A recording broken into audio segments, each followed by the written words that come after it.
Hey, what's going on? If you want to get a complete system that makes melting fat easy and is 100% automated, then I want you to go to the link that's on the bottom of your page right now. YouTube doesn't let me make that link clickable, so you're gonna actually have to type it into your browser, or I also put the copy of the link in the description so you can click on that or type it into your browser. Alright, for now, enjoy the video, and after you're done with this video, make sure to go to that link to get a complete fat melting system.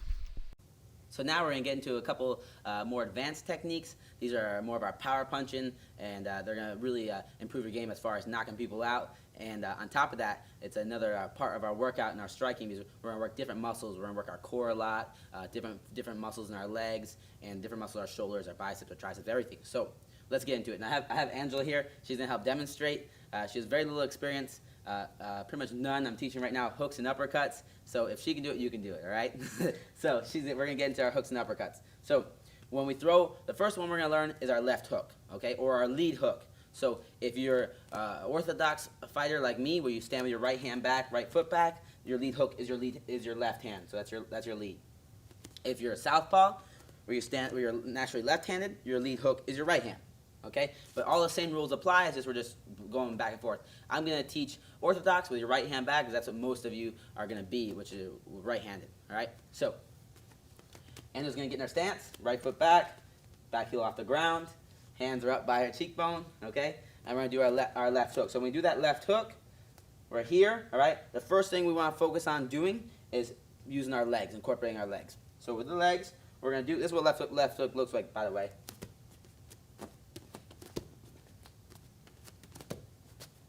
All right, very simple. So left hook, we want cheekbone level, elbows down. When we throw this left hook, the first thing we want to focus on doing is twisting our lead leg. All right. Now this is the one of the exceptions where that back heel is going to go to the ground. So first step we're going to do, back heel to the ground. Boom. Left heel up and pivot. Okay. Pivot. Now if you see how Angela, she's not doing anything except pivoting off her left foot to pivot. Boom. Good. So she get back in her stance, right heel off the ground.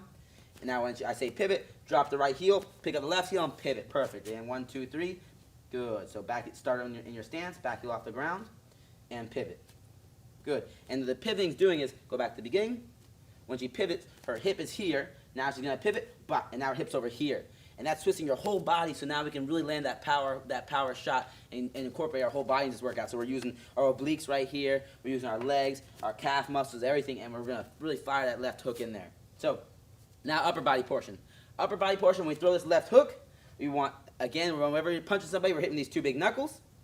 The elbow's going to come up, hands going to go out. And with this hook, you can try a couple ways. Whatever one you're more comfortable with. You can have your hand like here, like so, or like so. Either one's fine. Okay, so you can twist it thumbs up or thumbs pointing you. They're both fine depending on which world champion coach you train with. They're all going to say different things. I've trained with Dominic Cruz's coach, who's the bantamweight world champion, and he likes the hooks thrown this way. I've trained with a couple other coaches that like them this way, and they've trained world champions as well. So it just depends on whatever you're comfortable with.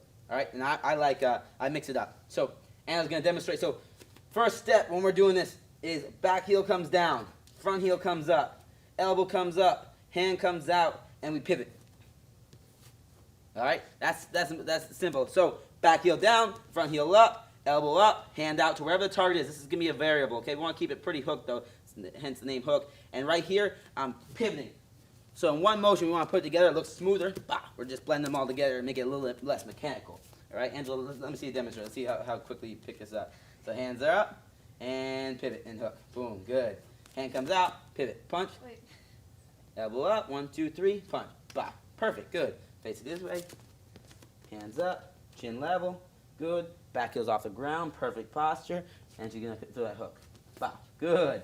Throw that hook. And she's always looking at me. She never takes her eyes off the target, right? 1, 2, 3, and pivot. Good. Hit the hands, and pivot. Bah, good. Perfect. Just like that. And now let's go over common mistakes. Some of these common mistakes when we throw this left hook, or the lead hook, is that right hand will come down. We always want to make sure we keep those hands up. So when Angela throws this punch, and move her around here, she wants to make sure she keeps her right hand up. Left hook, bah, good. She doesn't drop that right hand. It's a big mistake. And this is one of the biggest errors when you throw that left hook, and it's a big problem because one of the counters to a left hook, if she throws a left hook at me, I can always throw a left hook at her. All right, and if her hand's down and my hand's up when I throw this left hook, boom, she's getting hit and I'm not. So always want to keep that left hand, the other hand up when we throw that hook. All right, very simple. Angel's going to demonstrate one more time from all the angles.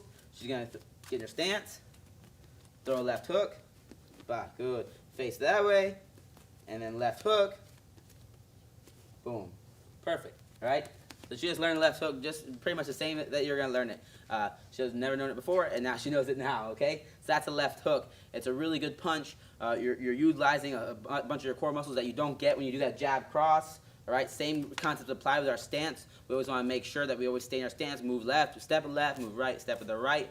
Our chin's down, hands up, shoulders relaxed, elbows down, all right? So now let's get into our next punch. Whoa, let's one little thing. When we throw the hooks, all right, we're only going to throw right now, learn with our lead hook. A lot of people like to throw against this stance. They like to throw this right hook or the back hook. And for right now, we're starting off. We're not going to learn the rear hook. It's really an unrealistic punch. For right now, it takes too long to hit. And if we get used to throwing that, it's going to build bad myelin. And you're just going to be like, if you've ever seen like street fight people going like this. We don't want to do that. We want to be trained. So we throw straight punches down the pipe. And these are a lot faster to get to them and a lot more effective. This lead hook is close, that's why we can throw it, boom. But if I try to throw this right hook, it takes so long to get to. If you go against anybody experienced, they're going to be able to tag you or hit you before that right hook gets there, okay? So we're only going to learn lead hook right now. Let's get into uppercuts. We're in our stance. She's getting in our stance, okay? When we throw the uppercuts, lead or rear uppercut, we're going to learn both. The same rules apply. We always follow it with the hip and we follow it with the foot. So meaning, I'm going to demonstrate first. Uppercut, uppercut, uppercut, uppercut, uppercut. So same rules apply. Whenever we throw this uppercut, we're going to follow it with the hip. So if I throw right uppercut, I'm following with the hip and the foot. So I dip down, the hip follows, the foot follows. Wah! That's where I'm getting all my power in my legs, okay? Same thing left, the lead uppercut. Boom, hip follows, foot follows. Bah! I twist it in that direction. So I'm gonna teach Angela these uppercuts. So she's in her stance, okay? Actually, let's do it this way, Angela. She's in her stance. Hands are up, cheekbone level, elbows are down. When she throws the uppercut. Now, if we just throw an uppercut like so, all we're using is our shoulder, and we want to use our whole body. One, means we want to be able to strike harder, and two, we want to make it a full body workout, so we get ripped. So, right here, hands are up. She's going to learn the right uppercut first. First thing we want to do is we want to drop our level just a little bit. Now our legs are loaded. We cocked our legs. Second thing we want to do is bring our hand just down a little bit. And third thing we want to do is fire that hip forward and twist that right foot as we throw the uppercut up. Bah! Just like so, okay? So in one motion we go down, up. Good. And you go down, hand drops, and up. Boom. Now another reason we go down is because I want to keep this hand by my face as long as possible. If I just come here, now it's my hand's really far from my face. I want to go down, cock it a little bit, and up, okay? Bah! Throw an uppercut. This strikes, the hook and the uppercuts are really good strikes because when people get used to, if their hands are up, they get used to blocking these front ones, blah, blah, blah, and then they get their hands up, and then you throw your side ones or right up the middle ones for uppercuts. They're really powerful strikes. They're personally my favorite strikes. So that's the rear uppercut. Angela, show us one more time that rear uppercut. Dip, pop, good. She dips, drops it down, and loads it. Dip, drop it down, and uppercut. Boom, good. Now lead one's the same thing. It feels a little awkward because the lead one's right here, but I'm gonna show you a couple of tips to get this one down. The lead one, if we just drop here, it feels weird. So what we want to do is we want to cock it. So we drop and dip a little bit. So now it's loaded up. I loaded up my hip. Same rules apply. Drop it a little bit and fire up. Follow it with the hip and the foot. So Angela's gonna demonstrate. So now Angela's gonna demonstrate our lead uppercut. So she gets in her stance. Good.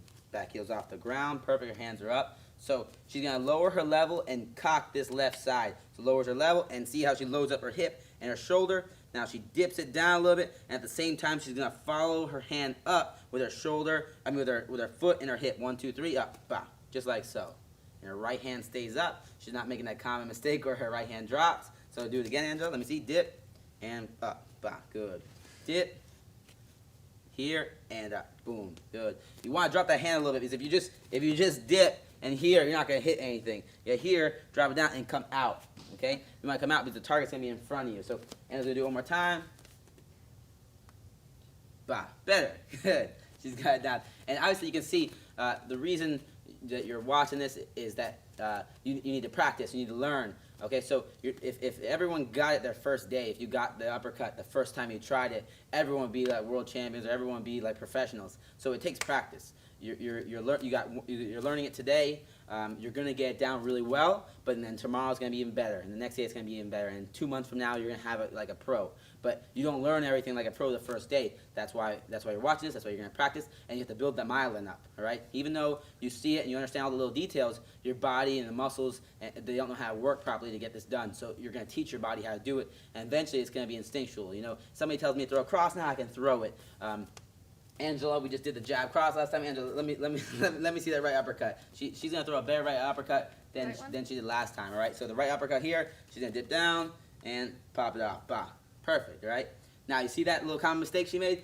Do that uppercut. She wants to keep this hand up. All right. The big mistake is we drop our hands when we throw these uppercuts, or we throw a jab or cross or anything. So she dips down again, right uppercut, boom, perfect. Okay. So that's our left uppercut, our right uppercut, and our left hook, or our lead hook. So we got lead, uppercut, rear uppercut, and lead hook. These are really dynamic strikes. If we're in our stance, I'm boxing Angela right now. I got my straight punches now because we learned our jab cross. I have my uppercuts, I have my hooks, boom. So we can mix it up now. It's a lot harder game for other people to stop. And on top of that, we have a more dynamic game, so we can use our full body and get a full body workout every time we do these things. So we're working all areas of our abs, all areas of our legs, all areas of our shoulders and our arms, our biceps, our triceps, everything. All right. So let's go into detail now. A little bonus. And their stance. I'm gonna have you right here. Get your stance back off the ground. Perfect. A little detailed bonus I'm gonna show right now is key points to hit somebody. So since we're training, since you're learning how to strike, you might as well learn where to hit somebody. These are really good for self-defense. They're really good for competition, not just punching at the face and punching at the stomach and the body. I tell my students all the time that we never aim for the head and we never aim for the body. Never. It's pointless. There's no reason to training. People that don't train and go to if somebody goes to fight Angela, they're gonna try to punch her in the face and punch her in the body. We're never gonna punch to the face or the body. We're gonna punch specific areas. So I'm never gonna punch the face. I'm gonna punch to the nose. I'm gonna punch to the chin. I'm gonna punch the edge of the chin. I'm gonna punch to the temple. I'm gonna punch behind the ear or at the ear. I'm gonna punch the liver, the kidneys, the middle of her solar plexus, knock the wind out of her. I'm gonna punch specific areas. Hey, what's going on? If you're enjoying the video so far, do me a huge favor and click on the like button below. You'll get your good deed for the day out of the way. It helps me out a lot. Also, go ahead and subscribe and leave a comment. Something as simple as good video or I enjoyed the video. It really helps me out with YouTube. Alright, here's the rest of the video. So we have our liver, our nose, our chin, temple, all these places. So the nose is one of the key places we're going to attack. If you hit the nose, when you hit the nose, it's going to make your eyes water. If you break it with our jab, our cross, our hook, our uppercut, any of those, it's going to do a lot of damage, and it swells up so they can't see. Second place we have is the chin. Chin knocks people out really easily. And one of the reasons is it's a real high leverage point to hit, and what happens is your bones connects over here, and it acts like it hits, and it causes your brain to rattle inside, and that's how people get knocked out. Your brain sits inside liquid, and then there's a skull, and if your brain gets hit so hard that the brain goes through the liquid, hits the skull and bounces back, that's how you get knocked out. And the chin's one of the key places you want to hit to knock somebody out. So we want to aim for the edge of the chin. We want to aim for the eyes. If we can hit somebody with 2 knuckles in the eyes, it's going to blind them in that eye. Also to break that orbital bone, because your eye is designed, if it gets hit hard enough, that it'll drop down in your face, in your skull, behind your orbital bone, and your orbital bone will break to protect it. So that's your body's designed to protect your eyes. Your eyes are one of your key elements of life. You have to have your eyes. So hitting the eyes, hitting the temple, right, anywhere around the ear is going to cause serious damage, and also on top of that, it's going to be a lot easier to knock you out and knocks off your equilibrium. As for the body's the most underrated place to strike. It's my favorite place to strike. I like to attack the liver specifically. So if somebody's face me fighting, boom, your stance, good, she's fighting me, right? The liver is always on the right side of a person. So it's on my right side. It's off to the, if I take the middle of my right side, it's right in the middle, right under the rib. So if I take the middle of Angela, the middle of her right side, right here, find her ribs right here, it's right under the rib. So if I can connect right there, boom, here in the liver, it'll shut down your body. It's the most painful place to hit. If you ever see somebody getting hit in the liver, they get hit and they can't move. They fall to the ground. It's crazy bad. Also got the kidneys, which are right behind like the love handles right here. It causes you to pee blood. And the sternum, right in the sternum, it hits somebody, knock the wind out of them, okay? We want to hit the specific areas. We're not just aiming for the body, liver, sternum, kidneys, soft spots, which are all on the side right here under the ribs, very soft, and they hurt a lot. So these specific areas are points we want to attack with our jab, our cross, our hooks, and our uppercuts. Right? So it's really crucial that we attack those points. So for drilling, I want a total of 100 strikes. It can be 100 of either uppercuts or hooks. Either one of those, you're going to do 100 of them. And you're going to drill them on, we have Bob here, so we can go over our specific points to attack: the chin, nose, the liver, everything like that. If you don't have something like Bob, you just have a bag, you just want to focus on hitting specific points of the bag. So instead of just hitting the bag, I want to hit the edge of the E right here, or that yellow spot, so we get good accuracy. Because accuracy is key. If you're really accurate, you can. It's a lot easier to knock them out than just being really powerful. Because if we're powerful and we're hitting people, on the top of the skull and the forehead and stuff, we're gonna break our hand and we're not gonna knock them out. But if we're accurate, we can be a lot weaker person and hit somebody in the perfect spot and they're gonna go to sleep. So Angela's gonna show us. We're gonna drill. She's gonna do about 10 of them, but it's 100 strikes, perfect practice. Okay, so she's in her stance. She's only allowed to throw uppercuts and hooks. So she's only attacking those key points like the chin, the nose, the ear, the liver, the sternum. So she's going to give me a left hook to the chin, left hook to the chin. Bah, and she rotates on her lead foot. So let me see it again. 1, 2, 3. Bah, good. She's going to give me a right uppercut to the chin right here. Bah, excellent. Left uppercut to the liver. Bah, so you want to do little things like that. Just 100 strikes. And again, we're just building up that myelin, so it's automatic. We don't have to think about it. We just throw those strikes in there. So now we're going to get into a technique or a drill I like to do that's going to strengthen these muscles so we can punch harder, faster, and just get in a better shape. So she's going to do our sit-up twists. And I like to do this around the bag. You can do anything. You can lock your legs around it. So she's going to lay down, lock her legs around the bag, and it's going to really strengthen all those muscles that it takes in your core for you to really get that twist and that fast pop-off. So what she's going to do is we can do anywhere from 25 to 100, whatever you're comfortable with. I like to do 50, so we're building up that myelin for the twist. So she's going to come up. She's going to keep her hands up the whole time, so we always get trained and keep our hands up high. And she's going to sit up, throw a right hook, go down. Bah, good. Keep that elbow up. Sit up, left hook, down. Good. And she's really focusing on twisting that body so we can get those abs and those obliques. Up, hook, bah, and down. Up, and see how her hands are up the whole time. Back up, and back up.